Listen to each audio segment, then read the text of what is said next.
বাংলাদেশে একটি নতুন পত্রিকা এসেছে। সেই পত্রিকা এসেই একটা চমক জাগানো খবর দিয়েছে। সামনে সংরক্ষিত মহিলা আসনের নির্বাচন হবে আগামী মাসেই। সেই নির্বাচনে সংসদ সদস্যদের যে আনুপাতিক হার, সেই আনুপাতিক হার অনুযায়ী বিএনপি, জামাত, এনসিপি এবং স্বতন্ত্র তারা মহিলা আসন পাবে। সেই ক্ষেত্রে এনসিপির মহিলা আসন পাওয়ার কথা একটি তাদের পাওয়ার কথা, কিন্তু তারা মেটিকুলাস ডিজাইনে পেতে চায় তিনটি। এরকম একটা খবর সামনে নিয়ে এসেছে নতুন পত্রিকা আগামীর সময়। খবরটা এতটাই চাঞ্চল্যকর যে এটা নিয়ে আপনাকে গবেষণায় বসতে হবে যে যাদের পাওয়ার অধিকার একটা, তারা কিভাবে তিনজনকে সংসদ সদস্য বানাবে মহিলা কোটাতে।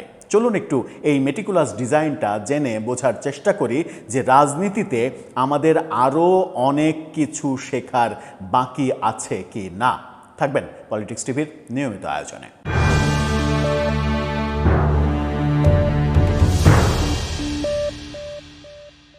দর্শক, বলছিলাম সংরক্ষিত মহিলা আসন এখন পর্যন্ত সেই আসন হচ্ছে 50টা। তো 50টার মধ্যে এনসিপি পাবে একটা, মানে বিএনপি পাবে সম্ভবত 36টা, বাকিগুলো জামাত পাবে, স্বতন্ত্র পাবে একটা। এই হচ্ছে ডিস্ট্রিবিউশন। এনসিপি সেই একটার জায়গায় তিনটা পাওয়ার জন্য জোর তদবির চালাচ্ছে এবং সেই তদবির নাকি বেশ সফলতার মুখ দেখতেও চলেছে। এরকম একটা দারুণ খবর দিয়েছে নতুন এই পত্রিকা আগামীর সময়। তাদের শিরোনামটা দেখে নিন। তারা বলছে, একটি নয়, এনসিপির নজর সংরক্ষিত 3 আসনে। কিভাবে সম্ভব? সংবিধান বলছে যে এভাবে হবে, 6টাতে একজন পাওয়া যাবে, কিন্তু সংবিধানের বাইরে তাহলে কি এটা পাওয়ার অপশন রয়েছে? অবশ্য তারা তো আবার সংবিধান মানতে চান না, যেটা 72-এর, ওটা ভারতের লেখা সংবিধান। বাংলাদেশের সংবিধান তো ভারত লিখে দিয়েছিল। এখন মানে নতুন সংবিধান যেটা আমদানি করতে চান, সেটা সম্ভবত পাকিস্তান লিখে দেবে। পাকিস্তানের মানে উর্দু ভাষায় সহি যে সংবিধান, সেই সংবিধানে আমরা আগামীতে হয়তো দেশ চালাতে পারবো।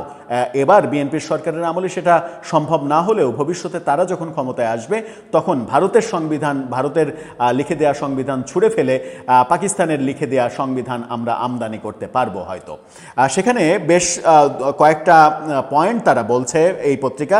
তারা বলছে, 6 আসনের বিপরীতে বরাদ্দ একটি সংরক্ষিত আসন, আনুপাতিক নয়, যুক্তি বা চুক্তির সমীকরণে বাড়তি চাওয়া, খতিয়ে দেখা হচ্ছে অতিরিক্ত আসন দেওয়ার আইনগত দিক।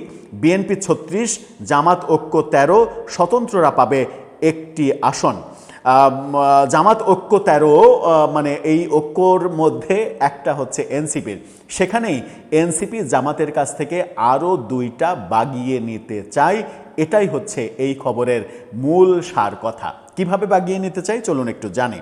জাতীয় সংসদের প্রতিনিধির সংখ্যা 6 থেকে বাড়িয়ে 9 জন করতে চাই জাতীয় নাগরিক পার্টি, এনসিপি। অর্থাৎ এখন যাদের 6 জন এমপি রয়েছে, মহিলা 3 জন যোগ করে তারা 9 জন হতে চায়। আরও 2টি আসন পেতে, অর্থাৎ একটার বাইরে আরও 2টি আসন পেতে দেন দরবার শুরু করেছে তারা। এনসিপির বেশ কয়েকজন নেতা বলেছেন, হিসাব নিকাশ চলছে জামাতের সঙ্গে, শিগগিরই নিশ্চিত হওয়া যাবে 3টি সংরক্ষিত আসন পাওয়ার বিষয়টি। ত্রয়োদশ জাতীয় সংসদ নির্বাচনে 6টি আসনে জিতেছে তারা এবং এই 6টির জন্য তারা একটা পাবে। আওয়ামী লীগ সরকারের পতনের অবদানের প্রেক্ষাপটে ভোটের মাঠেও বেশ গুরুত্বপূর্ণ ছিল এনসিপি। এখন সেই দলটির কাছ থেকেই, জামাতের সঙ্গে মানে জোট করেছে, সেই দলের কাছ থেকেই বিশেষ সুবিধা চাই। সেটি হলো তারা 2 জন অতিরিক্ত সংসদ সদস্য চায়। নির্বাচন কমিশনের তফসিলে সংরক্ষিত নারী আসনের ভোট হবে আগামী 12ই মে। যদিও আসলে নামেই ভোট, আদতে দলগুলো একজনকেই মনোনয়ন দেয়, নির্বাচিত হন তিনি। অর্থাৎ দলগুলো যাদেরকে মনোনয়ন দেবে তারাই নির্বাচিত হয়ে যাবে। সংসদীয় পদ্ধতিতে এখন 50টি আসন, সেই 50টি আসনের 36টা পাবে বিএনপি, 13টা জামাত জোট, তার মধ্যে এনসিপি একটা। সেখান থেকেই মানে এনসিপি 3টা করতে চায়। কারা হচ্ছেন এনসিপির 3 নারী সদস্য, সেই ব্যাপারে বলা হচ্ছে দলের কয়েকজন নেতা বলছিলেন মনোনয়ন দৌড়ে সবচেয়ে এগিয়ে আছেন যুগ্ম আহ্বায়ক ও জাতীয় নারী শক্তির আহ্বায়ক মনিরা শারমিন, দলের যুগ্ম সদস্য সচিব ডাক্তার মাহমুদা আলম মিতু, যিনি জামাতের ব্যাপারে খুবই অ্যাক্টিভ, জামাতের মিছিল পর্যন্ত করেছেন, জামাতের মিছিলে তিনি নেতৃত্ব দিয়েছেন, স্লোগান পর্যন্ত ধরিয়ে দিয়েছেন, এবং যিনি জামাতের প্রার্থীর জন্য নিজের প্রার্থিতা স্যাক্রিফাইস করেছেন।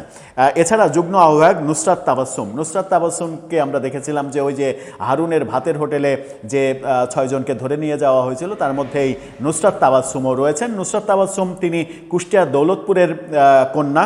দৌলতপুরে শামীম পীর হত্যাকাণ্ডের এত বড় একটা ঘটনা ঘটে গেল, এত বড় একটা রোমহর্ষক ঘটনা ঘটেছে, কিন্তু এত কিছু হচ্ছে, সারা জাতি প্রতিবাদ করছে। এই এনসিপির নেত্রী নুসরাত তাবাসসুম তার নিজের এলাকায়, নিজের উপজেলার এই ঘটনা নিয়ে এতটুকু সোচ্চার হওয়ার কোনো ঘটনা আমরা দেখিনি, একবারের জন্য প্রতিবাদ করতেও দেখিনি।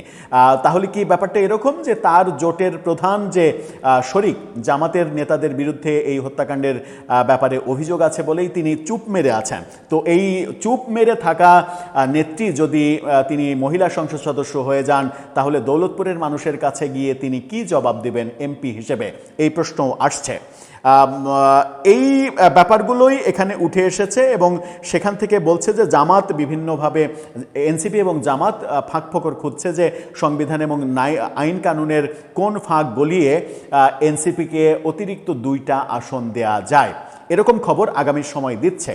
কিন্তু ব্যাপারটা আমার কাছে একেবারেই বিশ্বাসযোগ্য নয়। আমার কাছে কোনোভাবেই বিশ্বাসযোগ্য নয় যে জামাত তাদের নিজেদের সিট বিসর্জন দিয়ে নিজেদের 2 জনকে এমপি না বানিয়ে এনসিপির অতিরিক্ত 2 জনকে এমপি বানাবে। এটা আমার একেবারেই বিশ্বাস হয় না। কারণ এই জোট গঠনের পরে অনেক জোয়ার ভাটা গিয়েছে। সবথেকে বড় ধাক্কাটা জামাতকে দিয়েছে এনসিপি সংসদে, যখন মুক্তিযুদ্ধ বিষয়ক একটা বিল, মুক্তিযুদ্ধের সংজ্ঞা, আইন, এই সংক্রান্ত যে বিল পাশ হয়েছে, সেই বিলে জামাত ইসলামকে যুদ্ধাপরাধীর সংগঠন হিসেবে রেখেই সেই বিল পাশ করেছে বিএনপি, এবং সেই বিলে এনসিপি কোনো ধরনের তাদের দ্বিমত নেই এরকম লিখিত স্পিকারকে জানিয়েছেন। অর্থাৎ জামাতের সবথেকে দুর্যোগপূর্ণ যে সিদ্ধান্ত সংসদে পাশ হয়েছে সেই সিদ্ধান্তের পক্ষে এনসিপি অংশগ্রহণ করেছে। জামাতকে যুদ্ধাপরাধী এবং যাদের বিরুদ্ধে মুক্তিযোদ্ধারা যুদ্ধ করেছিল 71-এ, জামাত সহ 3টি দল এবং পাকিস্তানি হানাদার বাহিনী, এই যে সংজ্ঞা, এই সংজ্ঞার পক্ষে এনসিপি দাঁড়িয়েছে, যেটা পরিষ্কার জামাতের বিরুদ্ধে অবস্থান। সেই জামাত এনসিপিকে অতিরিক্ত 2টা মহিলা আসন দিয়ে দেবে সংসদে, তাদের শক্তি আবার বাড়িয়ে দেবে, এটা মনে হয় না যে স্বপ্নে ছাড়া সম্ভব। অবশ্য স্বপ্নে রসগোল্লা খেলে বড় রসগোল্লাটাই খেতে হয়। কারণ একটা গল্প আছে, একদিন একটা গল্প বলছিলেন যে স্বপ্নেই যদি খাবো তাহলে ছোট রসগোল্লা খাবো কেন, যুগলের দোকানের সবথেকে বড় রসগোল্লাটাই খাবো। এই যে স্বপ্ন দেখা, এই স্বপ্ন দেখাটা অব্যাহত থাকুক, তারপরে স্বপ্ন ভঙ্গের পরে কি অবস্থা হয় সেটাও আমরা দেখব হয়তো। দর্শক, আপনার কাছে কি মনে হয়, জামাত কি এনসিপিকে অতিরিক্ত 2 জন এমপি দিয়ে দেবে? আপনার মতামত জানিয়ে লিখতে পারেন আমাদের কমেন্ট বক্সে।